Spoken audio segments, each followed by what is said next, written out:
चलो देखो इस क्वेश्चन में, इसमें फाइंड करना है तुम्हें foot a perpendicular point from to the point 2i minus j plus 5 k on the line square. ठीक है, जैसे कोई एक लाइन है, मान लो ये लाइन का इक्वेशन दिया हुआ है, ये लाइन का equation r vector equal to 11i minus 2j minus 8k and plus lambda into 10i minus 4j and minus 11k। देख रहे हो ना।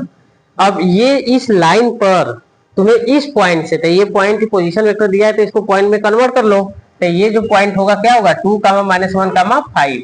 तो इस पॉइंट से इस पर परपेंडिकुलर ड्रा करना है, और ये जो पॉइंट होता है इसी पॉइंट को कहते हैं क्या, foot of perpendicular point, foot of perpendicular point. अब देखोगे ध्यान से, तो ये जो फुट ऑफ परपेंडिकुलर पॉइंट है, मान लो जैसे ये m है, तो ये m को हम x कामा y कामा z मान सकते हैं कि नहीं मान सकते हैं, x कामा y कामा z मान लो। तो इस लाइन को ये हमारा वेक्टर फॉर्म में दिया है, तो इसको कार्टेशियन में कन्वर्ट कर लो और इजी हो जाएगा।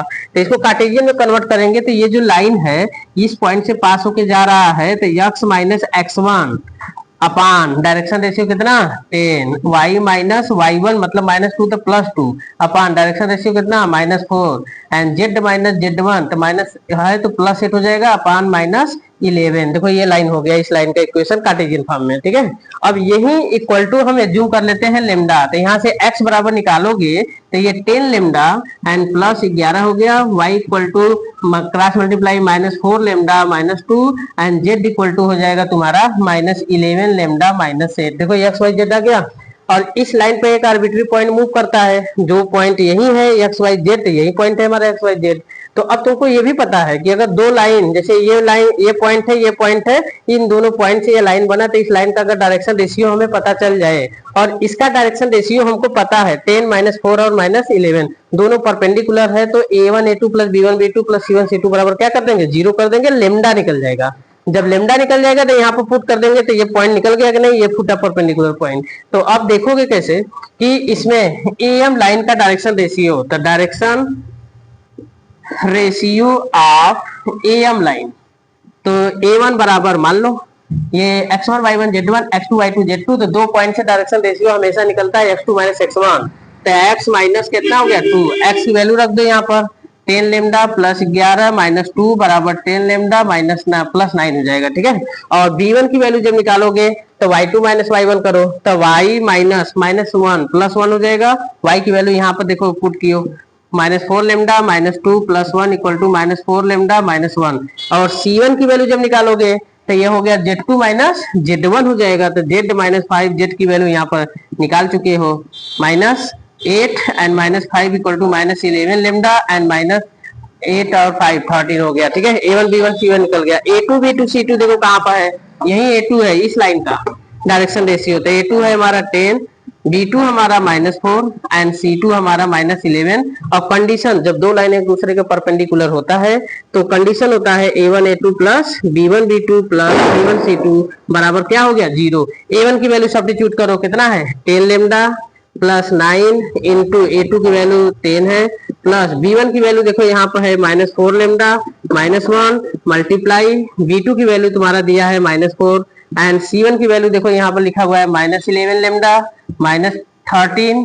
एंड इंटू c2 की वैल्यू तुम्हारा दिया हुआ है -11 बराबर 0। मल्टीप्लाई कर लेते हैं, सिंप्लीफाई करते हैं। देखो इसमें मल्टीप्लाई करके देखो 110 lambda plus 90 minus minus plus हो जाएगा, plus 16 lambda minus minus plus 4 हो गया, -11 प्लस 112 21 लेमडा, इसका इसमें मल्टीप्लाई करेंगे तो ये आ जाएगा प्लस। ठीक है, जब प्लस जब सॉल्व करेंगे तो डाटा तुम्हारा निकल के आएगा क्या 11 इंटू 33, तो 11 3 कितना हो गया 33 एंड 11 143 बराबर 0। ठीक, अब यहाँ पर देखोगे टोटल ये वैल्यू मल्टीप्लाई कर चुके हैं। ठीक है ना, मल्टीप्लाई करने के बाद 10 इंटू 10, हाँ यहाँ पर मिस्टेक 100 बना लो इसको, 100 लेमडा प्लस 9 ऐसे। अब देखो 100 लेमडा प्लस 16 लेमडा प्लस 120 कितना हो गया 221 एंड 221 प्लस 16 इक्वल टू 237 होगा। तो 237 लेमडा और कांस्टेंट वैल्यू ऐड करो, तो 90 प्लस 4 94 प्लस 143, तो 143 प्लस 94 जब ऐड करोगे तो ये आ जाएगा तुम्हारा 237। Equal to 0। तो यहाँ से लेमडा की वैल्यू निकालोगे 237 लेमडा इक्वल टू -237, तो लेमडा इक्वल टू कितना आ जाएगा -1। तो एक्स वाई जेड ये जो पॉइंट है यहाँ पर देखो, पुट अप परपेंडिकुलर पॉइंट है ना, तो यहाँ पर पॉइंट रखोगे तो एक्स बराबर कितना आ जाएगा देखो, तो x equal to 10 into -1 plus 11 equal to -10 plus 1 1 हो गया। y equal to -4 lambda -2 equal to -4 into 1 and -1 है, और यहाँ पर -2 है, तो 4 2 2 हो गया। z equal to -11 lambda -8 -11 multiply -1 -8 11 plus -8 equal to 3। तो ये फुट अप परपेंडिकुलर जो पॉइंट आ गया कितना आ गया तुम्हारा 1 2 3। तो देखोगे ये आया 1 2 3, ये फुट अप परपेंडिकुलर पॉइंट निकालना था, एक आंसर निकल गया ना। सेकंड आंसर, इन दोनों के बीच का डिस्टेंस निकालो, वही जो परपेंडिकुलर डिस्टेंस है।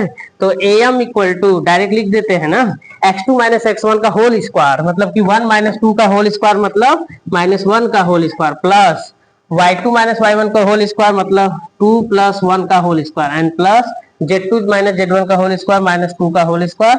इसको सॉल्व करेंगे तो आएगा 1 plus 9 plus 4 equal to under root कितना 14। देखो ये परपेंडिकुलर डिस्टेंस भी आ गया, ठीक है। परपेंडिकुलर डिस्टेंस am हो गया, और फुट अप परपेंडिकुलर पॉइंट क्या हो गया ये। अब इसी क्वेश्चन में अगर तुम्हें इसी का इमेज पॉइंट पूछता तो यहाँ पर एज्यूम कर लेते कोई पॉइंट x1 y1 z1, ये पॉइंट हमारा क्या हो जाता, मिड पॉइंट हो जाता है इन दोनों का, वो मिड पॉइंट वाला फार्मूला यूज कर लेते। ओके ठीक, राइट डाउन।